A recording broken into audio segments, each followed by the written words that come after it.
नमस्कार, मैं अर्चना त्रिपाठी शुक्ला हिंदी लर्नर्स के यूट्यूब चैनल पर आपका स्वागत करती हूँ। आज मैं आपको प्रशासनिक विधि के अनुसार प्रत्यायोजित विधान से आपका क्या आशय है इसके बारे में बताऊंगी।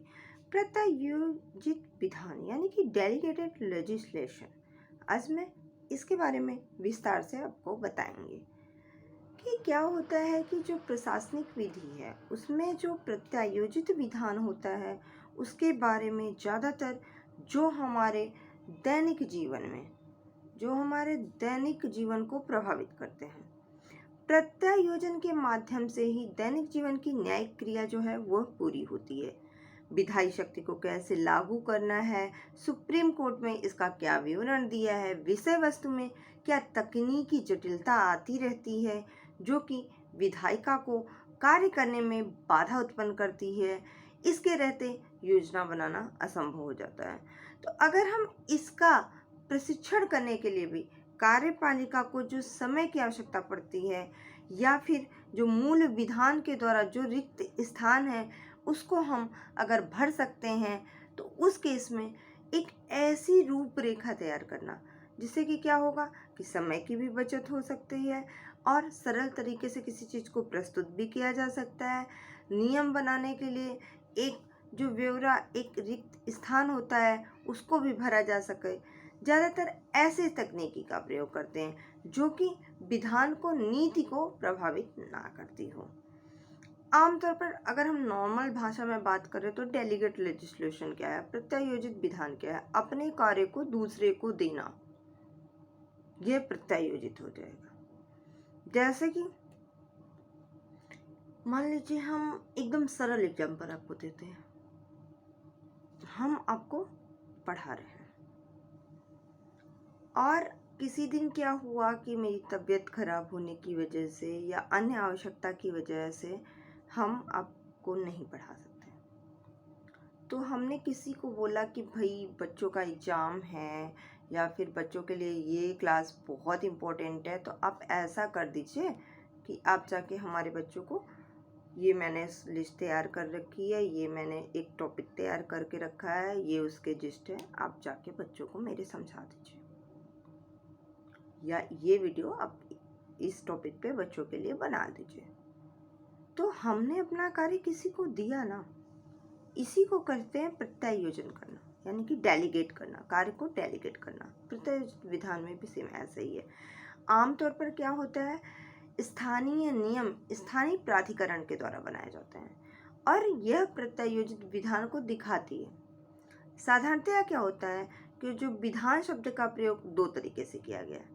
पहला, किसी एजेंसी विधायी द्वारा विधान के अंतर्गत इसको लागू करने वाली शक्तियां उसको कार्य करना, और इसके अधीन जो एजेंसी द्वारा बनाए जाने वाले जो उपनियम हैं, जो प्रत्यायोजित विधि शक्ति है, उसका सही से प्रयोग किए जाने वाली एक निरंतर प्रक्रिया बनाए रखना।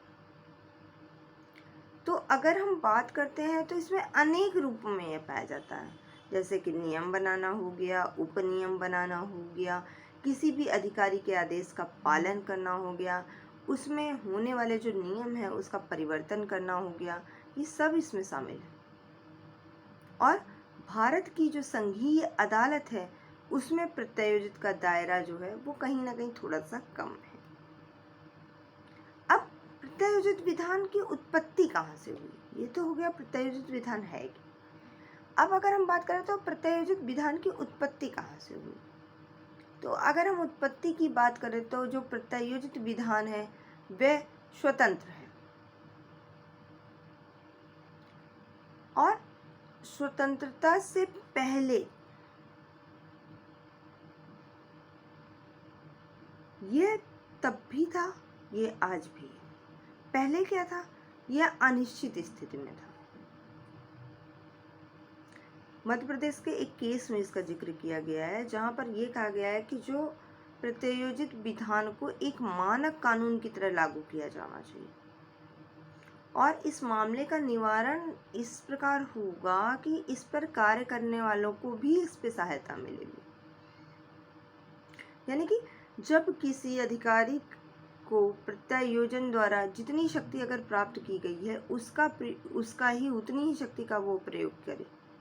अगर विधायी शक्तियों का उल्लंघन करते हैं तो वह न्यायालय के द्वारा लागू नहीं होगा और फिर उसको न्यायालय अवैध कर देगी।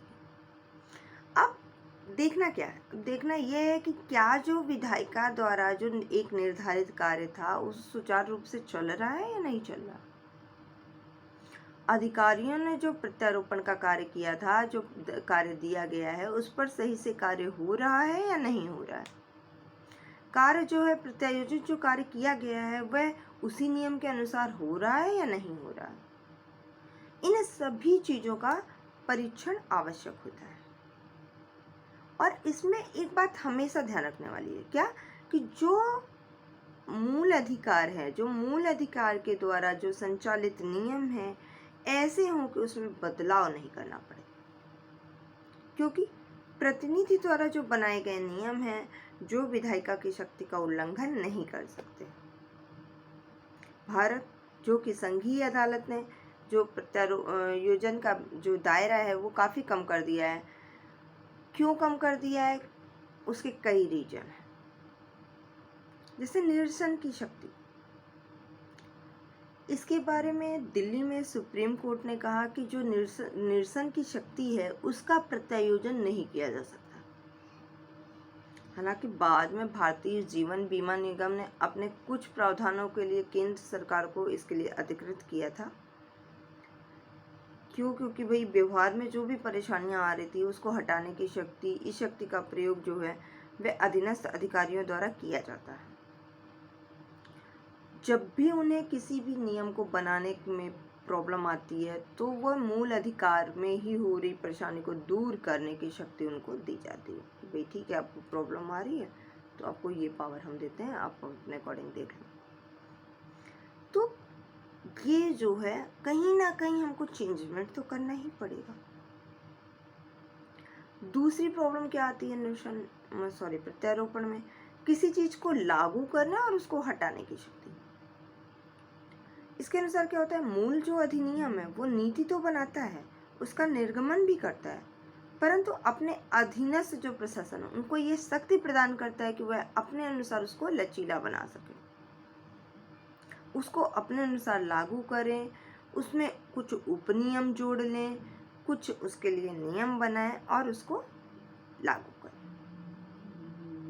ये दैनिक जीवन में इसका प्रयोग तभी होगा जब उसमें थोड़ा बहुत फेरबदल किया जा सके। इसके बाद जो दिक्कत आई वह है कर लगाने की शक्ति का प्रत्यायोजन। कराधान, इसमें क्या होता है कि जो सभी नियम है वह उनका मूल रूप से पालन करना असंभव हो जाता है एक तरह से, मान लीजिए तो कुछ ऐसी शक्तियों का प्रावधान इसमें किया जाता है जिसका प्रत्यायोजन कंपलसरी होता है। इनका प्रत्यायोजन के लिए जरूरी है कि जो मूल अधिकार की नीति है वह सही तरीके से कार्य करें। इसके अलावा हमारा विधान संक्षिप्त है तो इसके लिए भी प्रत्यायोजन जो है वह सुचारू रूप से नियम को दर्शाता है। अगर कोई भी नीति है जो बिना नीति के बनाई गई शक्ति है उसका तो प्रत्यायोजन किया जा सकता है आसानी से, परंतु व्यवहारिक रूप से यह अमान्य घोषित हो जाना चाहिए, क्योंकि प्रत्यायोजन जो है वह विधि का पालन नहीं करता है। परंतु व्यवहार में तो नॉर्मली ऐसा बहुत बार देखा गया है कि यहाँ तक कि अदालतें भी इसका पालन कभी कभी कर लेती हैं, परंतु अगर एग्जैक्ट ये पूर्ण रूप से सही नहीं है।